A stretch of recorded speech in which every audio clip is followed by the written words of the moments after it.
Olá, graça e paz. Esse é o programa Texto e Contexto, um programa da TV Viva Promessa, onde nós conversamos sobre temas de natureza doutrinária e teológica. Eu sou o pastor Eleilton e é uma alegria ter você por aqui. Seguindo, nós vamos então agora para uma questão que o pastor Geleade Bentes Batista, da Convenção Baixo Amazonas, ele pede para que nós comentemos 1 Coríntios 11, versículos do 1 até o 16. Tá? Se você se lembra desse texto de 1 Coríntios 11, é um texto em que Paulo trata sobre o uso do véu, na primeira parte.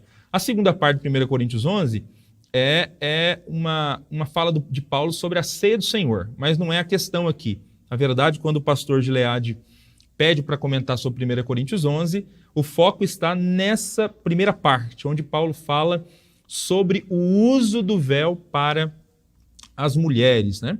É uma longa sessão que Paulo vai tratar sobre a questão do culto público, do capítulo 11 até o capítulo 14. Ele inicia essa sessão falando sobre o uso do véu. Então, Paulo pede para que as mulheres usem véu. Essa é a questão. No capítulo 11, ele defende que as mulheres precisam estar de véu. Essa é a defesa do apóstolo Paulo. E qual a razão? Por que Paulo diz isso? Essas recomendações, elas continuam valendo para o nosso tempo? Acho que essas talvez sejam as grandes questões por trás desse questionamento, né, dessas questões sobre 1 Coríntios capítulo 11. Tá? Então vamos lá.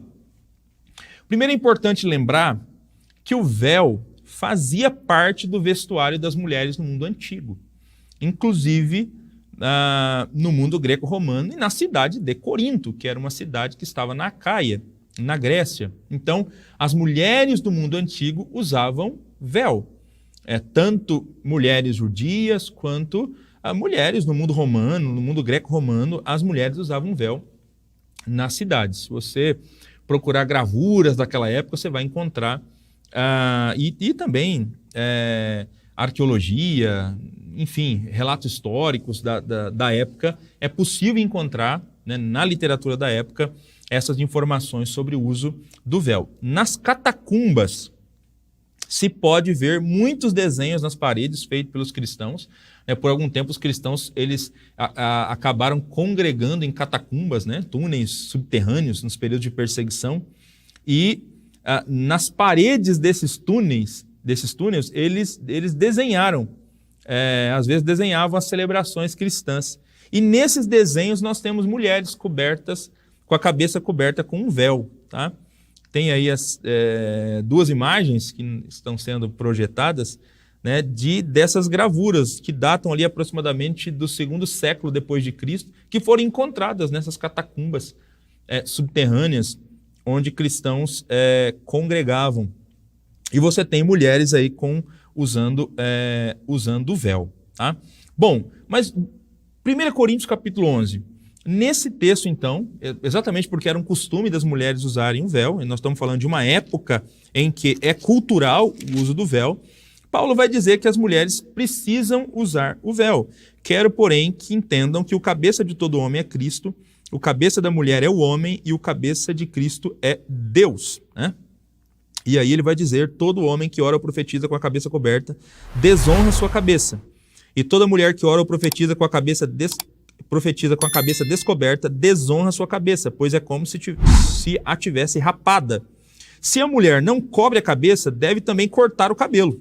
Se, porém, é vergonhoso para a mulher ter o cabelo cortado ou rapado, ela deve cobrir a cabeça. Então, Paulo diz que o véu aqui ele é um símbolo de autoridade. E, realmente, o véu, naquele contexto para as mulheres, era um símbolo de autoridade. Era um símbolo de submissão da mulher em relação ao seu marido. Esse era um dos simbolismos do véu no primeiro século. Mostrava que uma mulher era casada, o fato da mulher usar o véu e cobrir os seus cabelos, né, esconder os seus cabelos. E Paulo diz, então, que elas devem usar o véu exatamente por conta disso. Né? Ele fala que o cabeça de todo homem é Cristo, e o cabeça da mulher é o homem, e o cabeça de Cristo é Deus. Então, mostrando aqui a questão da liderança do homem em relação ao casamento, né? Dentro do contexto da família, o homem é o sacerdote do lar, o sacerdote da casa. Então, por conta disso, as mulheres precisam, então, usar o véu, porque se elas não usam, elas estão desonrando o seu cabeça, né? Elas estão mostrando com isso que elas não respeitam a liderança dos seus maridos, porque era exatamente isso que significava não usar o véu naquele contexto. Paulo chega a ser taxativo aqui, né? Se ela não usa o véu, é como se ela tivesse com a cabeça rapada. Então, se a mulher não cobre a cabeça, deve também cortar o cabelo, né? E isso aqui é até chocante para a época, porque quem costumava ter os cabelos rapados eram prostitutas, né? Mulheres que eram pegas em adultério, às vezes como punição era cortado o cabelo delas, enfim. Você tem esse contexto também ali no primeiro século. No versículo 10, Paulo chega a dizer: por essa razão e por causa dos anjos, a mulher deve ter sobre a cabeça um sinal de autoridade. Olha que coisa curiosa também, porque Paulo diz que a mulher pode orar na igreja, ela pode profetizar na igreja, então ela pode falar na igreja, mas ela precisa estar com véu, porque estando com véu, ela mostra que ela respeita a autoridade do marido e também ela respeita os anjos. Olha que coisa curiosa, né? Paulo utiliza como argumento também a presença dos anjos na igreja, tá? De acordo com o que está por trás do texto aqui, quando o povo de Deus se reúne para adorá-lo, nós temos anjos presentes ali nas celebrações, nas reuniões do povo de Deus, né? Então, Paulo mostra, inclusive, aqui que seria uma maneira de respeitar até os anjos, né? A mulher estar com o véu. E aí no versículo 15, e que o cabelo comprido é uma glória para a mulher, pois o cabelo comprido foi lhe dado como manto. Mas se alguém quiser fazer polêmica a esse respeito, nós não temos esse costume nem as igrejas de Deus. Então, existe até algumas pessoas que usam esse versículo 15, né?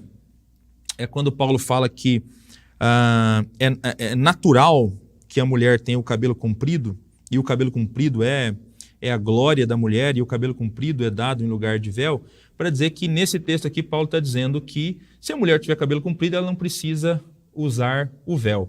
Mas, na verdade, essa não é a ideia. Por todo o capítulo 11, é muito estranho, Paulo está insistindo o tempo inteiro para a mulher usar o véu, né?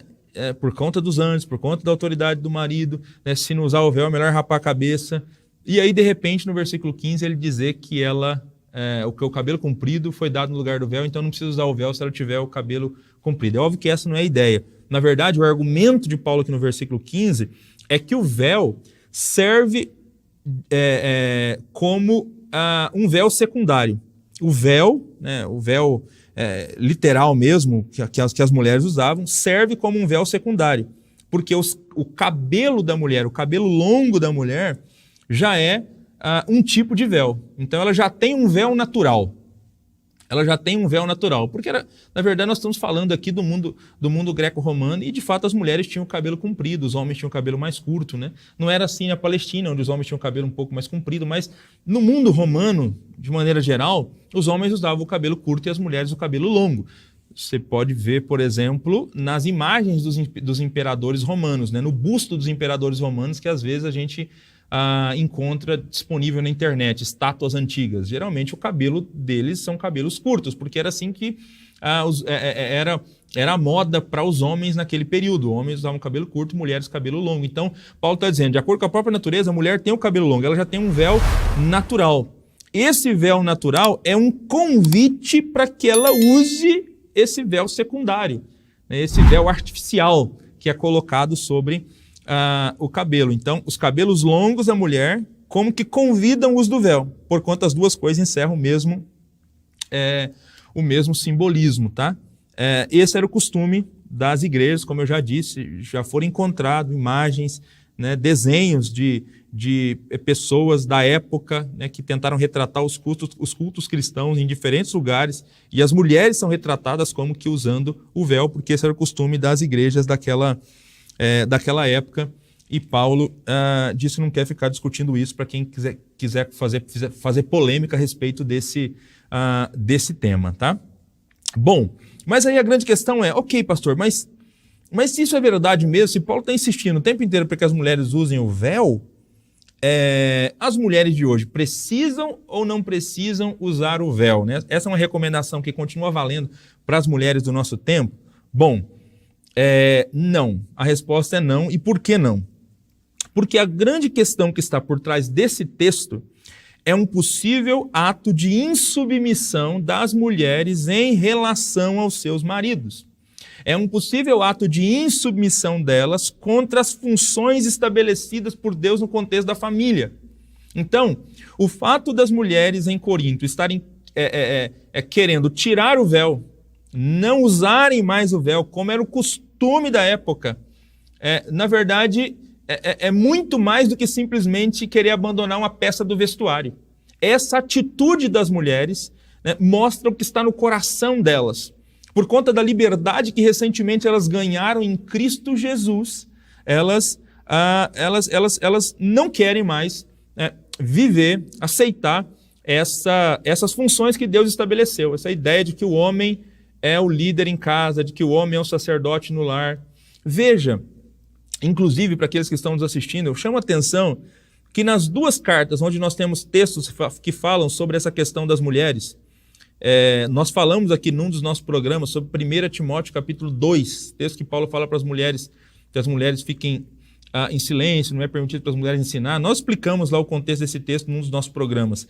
E aqui em 1 Coríntios 11, depois em 1 Coríntios 14, também Paulo vai falar do papel das mulheres. São duas cidades onde a deusa principal é uma mulher, onde o Deus principal adorado é uma entidade feminina. E são duas cidades onde existe muita luta pelos direitos da mulher, né? Pelos direitos da mulher, os direitos de igualdade da mulher. E exatamente nessas cidades onde existe esse tipo de luta, né, começa a entrar dentro da igreja algumas irmãs cristãs, né? Não, nós é igual e não tem esse negócio de liderança. Enfim, parece que elas não estão querendo mais se subordinarem aos seus maridos, né? Não estão querendo mais viver esse papel que Deus estabeleceu para a família e para o lar cristão. É óbvio, gente, que isso não significa inferioridade. Paulo vai mostrar exatamente isso em 1 Coríntios 11, que homens e mulheres são iguais diante de Deus. Essencialmente, eles são iguais diante de Deus, né? O que muda é a questão de papel. Deus estabeleceu papéis diferentes para homem e para mulher, especialmente no contexto do casamento, no contexto do lar. Mas eles são essencialmente iguais e abençoados e amados por Deus, né? Mas os seus papéis são diferentes e parece que nesse texto aqui as mulheres elas não estão querendo aceitar mais esses papéis e por isso estão abandonando o véu. E aí, nesse sentido, Paulo vai dizer para que elas continuem usando o véu. Então isso é o que está por trás. O véu era uma peça do vestuário que tinha esse simbolismo naquela cultura. Na nossa cultura, nós não temos essa peça de vestuário que simboliza a submissão da mulher em relação ao homem. Então, nós estamos numa outra cultura, o véu não tem esse significado na nossa cultura. Então, é óbvio que o princípio por trás do texto permanece. As mulheres, elas devem ser submissas aos seus maridos, né, como o Senhor ordenou, como Deus pensou o papel, né, de homem e mulher dentro do casamento. Mas agora, em relação à questão da peça do vestuário, isso não está em uso mais no nosso tempo, na nossa cultura. Enfim, então, exatamente por isso nós não adotamos mais essa recomendação, né, e não dizemos que as mulheres precisam usar o véu como sinal de respeito ao seu marido, como sinal de respeito aos anjos, porque nós não temos mais esse simbolismo na nossa cultura, tá? Então, permanece o princípio, mas não o uso da peça do vestuário, porque isso sim está ligado ao contexto daquela época.